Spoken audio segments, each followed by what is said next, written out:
June 10th. Deterioration progressing. I've become absent-minded. Algernon died 2 days ago. Dissection shows my predictions were right. His brain had decreased in weight, and there was a general smoothing out of cerebral convulsions as well as deepening and broadening of brain fissures. I guess the same thing is, or will soon be happening to me. Now that it's definite, I don't want it to happen. I put Algernon's body in a cheese box and buried him in the backyard. I cried. June 15th. Dr. Strauss came to see me again. I wouldn't open the door and I told him to go away. I want to be left to myself. I've become touchy and irritable. I feel the darkness closing in. It's hard to throw off thoughts of suicide. I keep telling myself how important this introspective journal will be.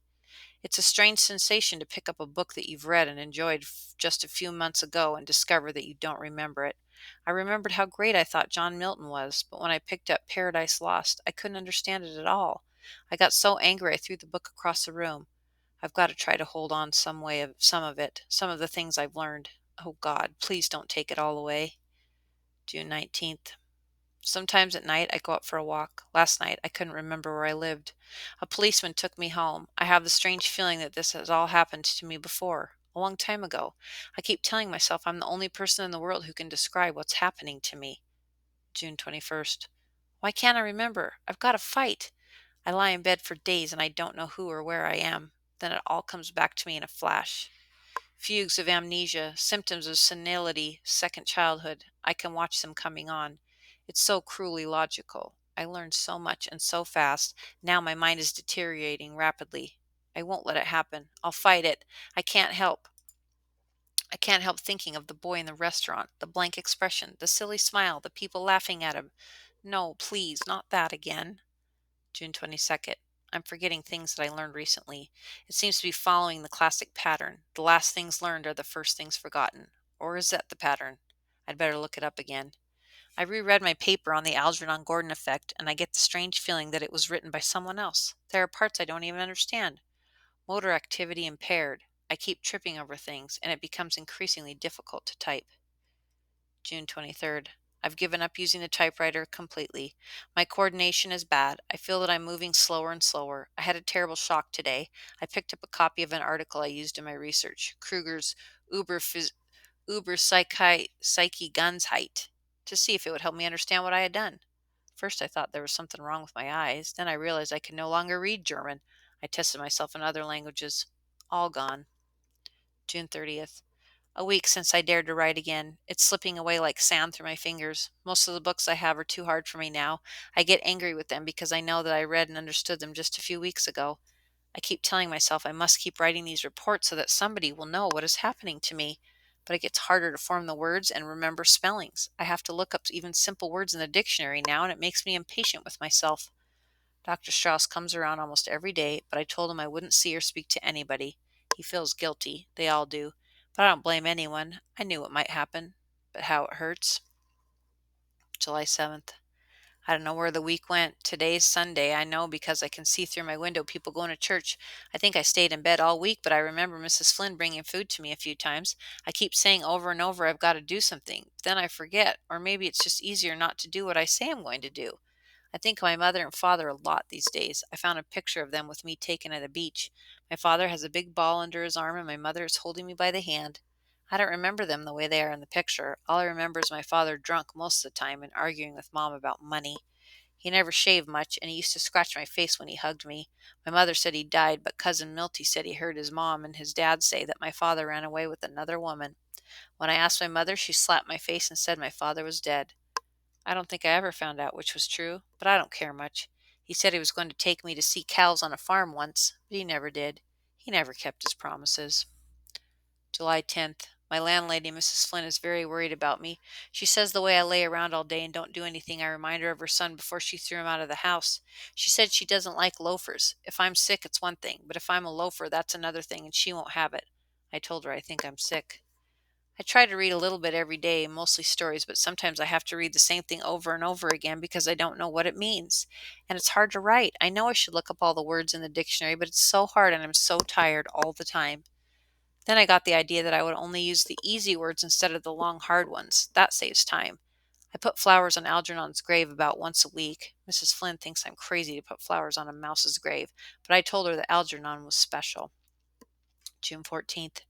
It's Sunday again. I don't have anything to do to keep me busy now because my television set is broke and I don't have any money to get it fixed. I think I lost this month's check from the lab. I don't remember. I get awful headaches and aspirin doesn't help much. Mrs. Flynn knows I'm really sick and she feels very sorry for me. She's a wonderful woman whenever someone is sick. July 22nd. Mrs. Flynn called a strange doctor to see me. She was afraid I was going to die. I told the doctor I wasn't too sick and that I only forget sometimes. He asked me did I have any friends or relatives, and I said no, I don't have any. I told him I had a friend called Algernon once, but he was a mouse and we used to run races together. He looked at me kind of funny, like he thought I was crazy. He smiled when I told him I used to be a genius. He talked to me like I was a baby, and he winked at Mrs. Flynn. I got mad and chased him out because he was making fun of me the way they all used to. July 24th. I have no more money, and Mrs. Flynn says I got to go to work somewhere and pay the rent because I haven't paid for over 2 months. I don't know any work but the job I used to have at Donegan's Plastic Box Company. I don't want to go back there because they all knew me when I was smart and maybe they'll laugh at me. But I don't know what else to do to get money. July 25th. I was looking at some of my old progress reports and it's very funny, but I can't read what I wrote. I can make out some of the words, but they don't make sense. Miss Kinnian came to the door, but I said, "Go away, I don't want to see you." She cried and I cried too, but I wouldn't let her in because I didn't want her to laugh at me. I told her I didn't like her anymore. I told her I didn't want to be smart anymore. That's not true. I still love her and I still want to be smart, but I had to say that so she'd go away. She gave Mrs. Flynn money to pay the rent. I don't want that. I got to get a job. Please, please let me not forget how to read and write. July 27th. Mr. Donegan was very nice when I came back and asked him for my old job of janitor. First he was very suspicious, but I told him what happened to me when he looked very sad. Then he looked very sad and put his hand on my shoulder and said, "Charlie Gordon, you got guts." Everybody looked at me when I came downstairs and started working in the toilet, sweeping it out like I used to. I told myself, "Charlie, if they make fun of you, don't get sore because you remember they're not so smart as you once thought they are. Besides, they were once your friends, and if they laughed at you, that doesn't mean anything because they liked you too." One of the new men who came to work there after I went away made a nasty crack. He said, "Hey, Charlie, I hear you're a very smart fella, a real quiz kid. Say something intelligent." I felt bad, but Joe Carp came over and grabbed him by the shirt and said, "Leave him alone, you lousy cracker, or I'll break your neck." I didn't expect Joe to take my part, so I guess he's really my friend. Later, Frank Riley came over and said, "Charlie, if anybody bothers you or tries to take advantage, you call me or Joe and we'll set 'em straight." I said, "Thanks, Frank," and I got choked up, so I had to turn around and go into the supply room so he wouldn't see me cry. It's good to have friends. July 28th. I did a dumb thing today. I forgot I wasn't in Miss Kinnian's class at the adult center anymore like I used to be. I went in and sat down in my old seat in the back of the room and she looked at me funny and she said, "Charles." I didn't remember she ever called me that before, only Charlie. So I said, "Hello, Miss Kinnian. I'm ready for my lesson today, only I lost my reader that we was using." She started to cry and run out of the room and everybody looked at me and I saw they wasn't the same people who used to be in my class. Then all of a sudden I remembered some things about the operation and me getting smarter and I said, "Holy smoke, I really pulled a Charlie Gordon that time. I went away before she came back to the room. That's why I'm going away from New York for good. I don't want to do nothing like that again. I don't want Miss Kinnian to feel sorry for me.